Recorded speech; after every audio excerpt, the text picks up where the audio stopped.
Hey guys, welcome to the Homestead. So today we're going to talk about something that I got to be a little bit careful about how I address and some of the words that I may use just because of the YouTube algorithm gods. I don't want to make them angry. I believe we are currently in the state of a cold civil war in this country. And the reason I say that is not because, the movie that came out recently or, some of the other things that we see happening here on the college campuses and all that nonsense. I'm going by a history book. So back in the days when I was in college, one of the textbooks that I had to buy was this one amongst some others. And I never actually really read this book in class. But I did get to it years later after I was married and, I had kids and everything. And I was going back through this and I was reading it and I was absolutely surprised and amazed how much of a parallel we are on right now when it comes to the lead up of a civil war. So there was a lot of lead up. You just don't, jump into a civil war. There's lead up. Well, what was that? What was, we forget all we remember nowadays is, Gettysburg and, some of the more important battles or maybe speeches that were given by the president at the time or whatever. Who fought in, Robert E. Lee, some of these statues that are getting torn down. That's kind of all we remember. We never really remember what was going on, some of the incidences that led up. And I was amazed. This was like 5 years ago. I was amazed at 5 years ago, some of the things that were paralleled with what's in this book.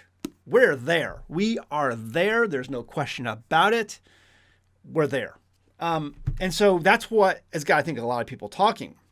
And so I want to talk a little bit about what I would do, what I would expect, some of the things I'm looking for, and just my overall thoughts and telling you what I would prepare for. This is one of the reasons I got a homestead, guys. There are people out there you're just a doom and gloomer. Guys, I can read a history book. I know that history repeats. If it doesn't repeat exactly, usually it rhymes. And so that's where we are today. And I saw this back in 2008. I can't believe we didn't collapse then. And so I'm only doing what I know I can do to prepare my family. And I've said often on my channel, get your family, find a hole and crawl down in it. Because usually the people who survive the storms like this that are coming are people who prepare in advance and who get ready to weather that storm.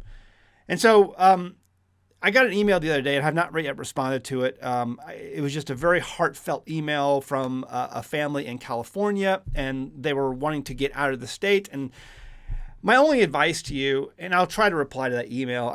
I'm so juggling so many things. It's garden season right now. There's just so much stuff going on. I got, all kinds of stuff on my plate. From the bottom of my heart, get out of California. Back in 2008, I saw this happening. We finally, I was like, we got to get out. And finally, we made the jump in 2012. I was ready to make that jump. We made the jump with Jamie's parents at the time. And, we've all done that together. But I was ready to make the jump, by myself if I have to. I don't care if I have to live in the most rural place and I'm so dirt poor. For the first year, we really ate beans and rice for a year. Every breakfast was oatmeal for my kids. In fact, my oldest son now will not eat oatmeal today because every breakfast it was oatmeal. Maybe some raisins and some sugar on top, but it's like oatmeal because it was the cheapest thing we could afford.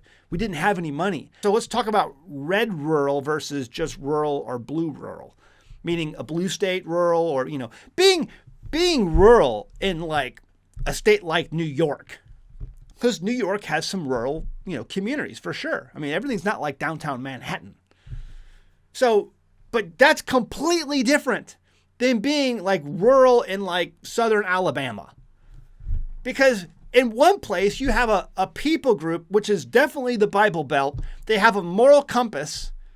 Okay, and I know every individual is different, but the communities as a whole have a biblical moral compass, whereas upstate New York, there are people, generations of people, the mass majority of people who have never darkened the door of a church.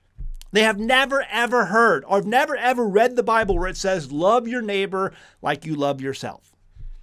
So It's like there's a difference, a big difference. These states, they're going to be much harsher places to live if society collapses and services go down and things are hard to deal with. The economy no longer exists, or it's not functioning the way it used to be. People are going to deal with this in a lot harder. It's going to be a lot harder. So that's get out. Get out. Is red rural or is blue rural better than, blue city? Sure. But I'd rather be red rural and be destitute and eke out some sort of existence there. As long as you're listen, guys, the way the world works, as long as you're a hard worker, as long as you put forth effort, as long as as long as you like to work and play well with others, you're going to do okay. If you can maintain those things, no matter where you are. All right. Keep in mind this too as well. Wars are fought by young people. Okay. It's called the meat grinder for a reason. Conscripts are something that we will see in this day and age. And that scares the living daylights out of me because I have a 17-year-old and I have an 11-year-old. It will be a few short years and that 11-year-old will be, prime target for the meat grinder as well. And so that scares me. In blue states, in these states, if we see a balkanization of America, which I absolutely believe we will, that's going to be a much harsher place for you to be if you have young children. I don't want my kids to go to a meat grinder. I do not. Not for this. Again, you find the hole, get your family, and crawl down in it. Weather that storm. Recruiting is at the lowest numbers it's been ever because recruits have always come from patriots in this country. Recruits have always come from people who believed it was their biblical duty to serve their country and to do so with uprightness and morals and a great attitude.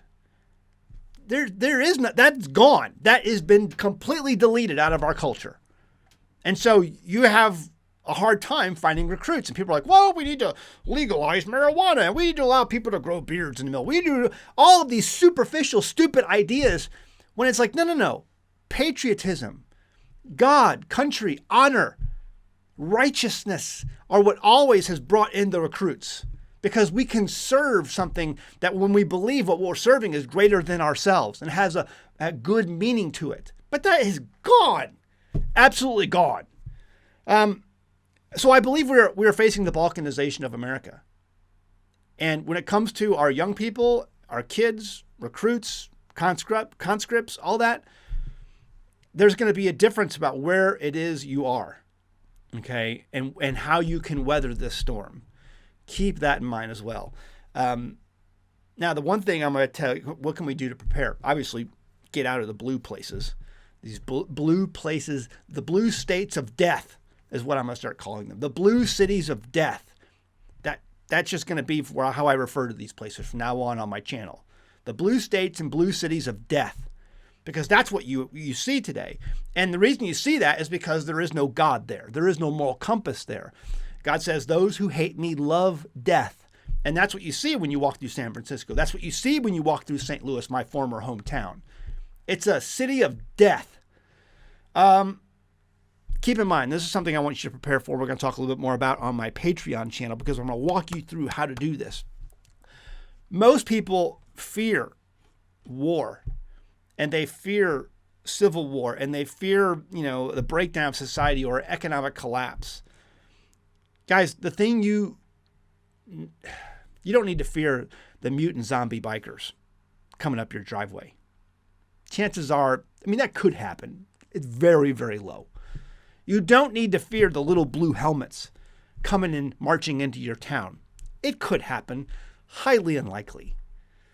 What you need to fear when this all breaks down is going to be disease. It's going to be this little thing called the mosquito. The mosquito has killed far more people on planet Earth than all wars combined. Not even close. The difference between shooting a bullet and throwing one. It's estimated by some people that 1 out of every 20 people who have ever lived on planet Earth have been killed by the mosquito. Malaria, yellow fever, dengue fever, all these other things. That's what's going to really be the thing that's going to, I can't even mention the normal option of choice. I'm being very careful. Option of choice that you would use to treat a lot of these things, or the majority of them, like, for instance, malaria, because it's been so demonized with the pokey poke cough cough issue we've had over the last few years. I mean, what would it be? Like going into your doctor and be like, yeah, I would like to get that, that stuff that I can't mention because, I'm worried about the, cough cough and I don't want to have the pokey poke. He's going to look at you one way, kind of sideways probably. But how much more sideways would he look at you if you said, well, I really would like that stuff because I'm worried about a collapse of society and my family dying of malaria.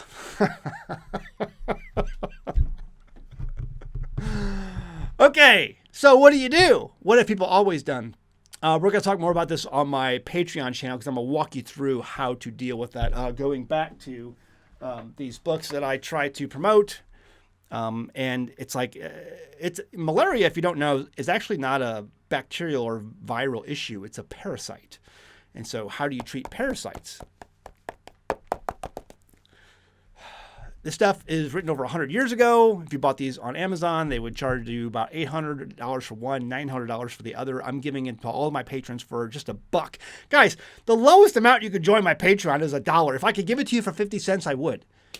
But they make me charge a little as $1. I want this to be out there. I want this to be open. Yes, download it, share it with others. That's fine. I don't care. Share it with your family. I appreciate if you become patrons at higher levels because that helps out my channel.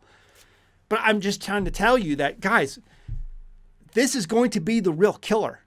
This is going to be the real, this is going to really level a playing field. And it doesn't care if you're red or if you're blue or what state you're in or what city you're in. If there is a collapse of services, if there's a collapse of goods in this country, if there's a collapse of commerce in this country, if there is war in this country, that little mosquito is going to be the one who has its heyday.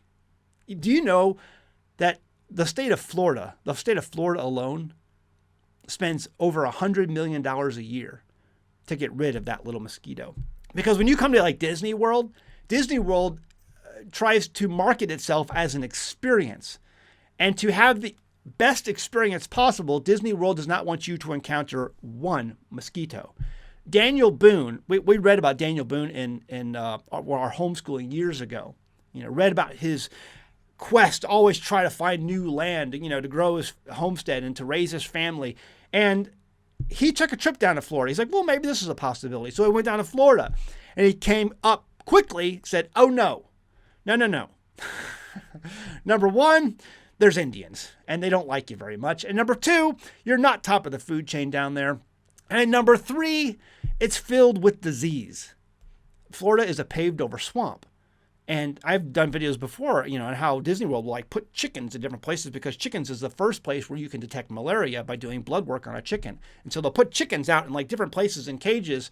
Sometimes you see them, sometimes you don't. They kind of keep them out of the way. But if you're really observant when you go down to Florida, and people have left comments before on my channel saying, yeah, Zach, I saw those chickens. I wonder too what they were for.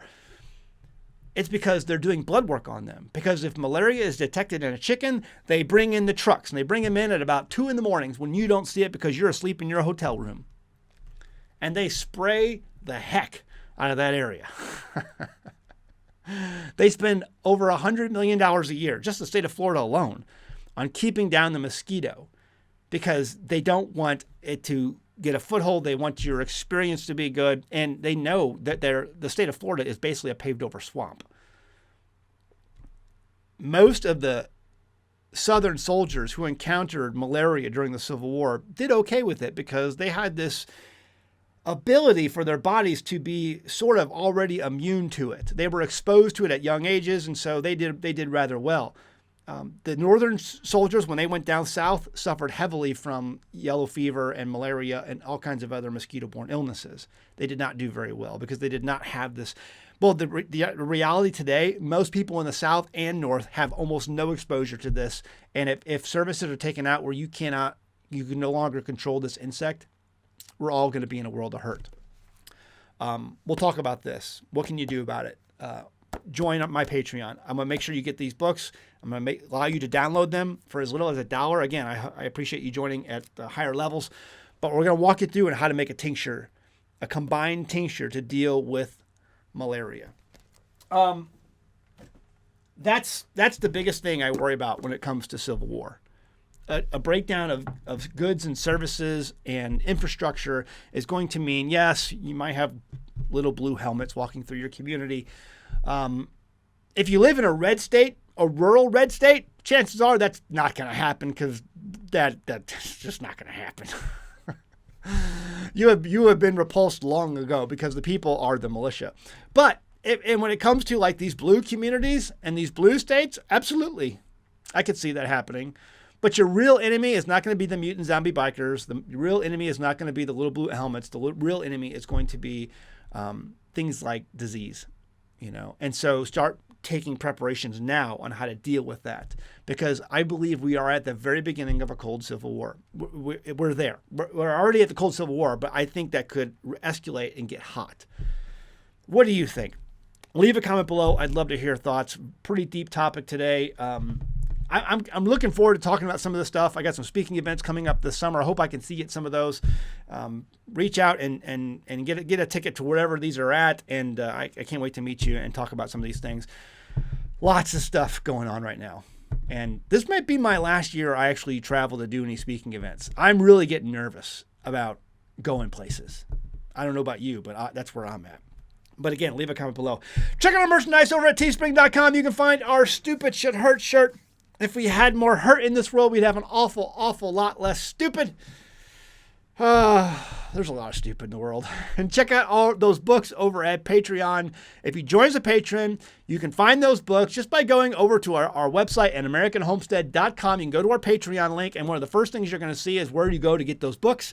And you can download them once you're joined into Patreon. You have to be signed into Patreon first, and then go to my website at AmericanHomestead.com, the link Patreon. And then you click on that, and it takes you to the books. And again, those books, if you bought them, you're paying $800 for one and $900 for the other on Amazon. They are very expensive. It's because of the valuable information contained within. They are out of print, out of copyright. I want you to have these valuable pieces of information. All right, love you guys. See you next time at the Homestead. Bye. This is Grandma. Grandma survived the Great Depression. She survived the Great Depression because her supply chain was local and she knew how to do stuff. Grandma was smart. Grandma told us to make do with what you got. She also said, don't put all your eggs in one basket. Homesteading is all about self-reliance and declaring ourselves to be independent from the system. We grow our own food, we raise our own animals, and doing these things helps safeguard our families from the unpredictable world that surrounds us. But what about banking? I love being my own power company, but what about being my own bank? Right now, our country is over $30 trillion in debt and rising. The Fed keeps printing money, and the Congress won't stop spending money. Staying attached to the modern banking system and their investment vehicles is like putting all of your eggs in one very, very fragile basket. On one side, you have the threat of inflation and your savings value floating away, and the other side is a possible deflationary stock market collapse, just like what happened in the 1930s. Genesis Gold Group is like a basket holding eggs, and these eggs are impossible to break. History shows us that all paper investments have and will return to their intrinsic value eventually, zero. But gold, silver, and other precious metals have never, ever been worthless. In every collapse throughout history, people have turned back to precious metals to find monetary value. If you have a 401k, an IRA, or a savings account where you're literally watching the purchasing power inflate away, give Genesis Gold Group a call right now, today, this instant. They can develop a strategy for you in the days ahead. I can tell you how I raise sheep, I can tell you how I raise chickens, or the best way to grow tomatoes, or how to hook up a solar panel. But Genesis Gold Group is your best shot at safeguarding your hard-earned savings and investments during this increasingly turbulent time in history. The link and phone number is in the description below, or visit their website at genesisgoldgroup.com. And be sure to say you heard about them from An American Homestead.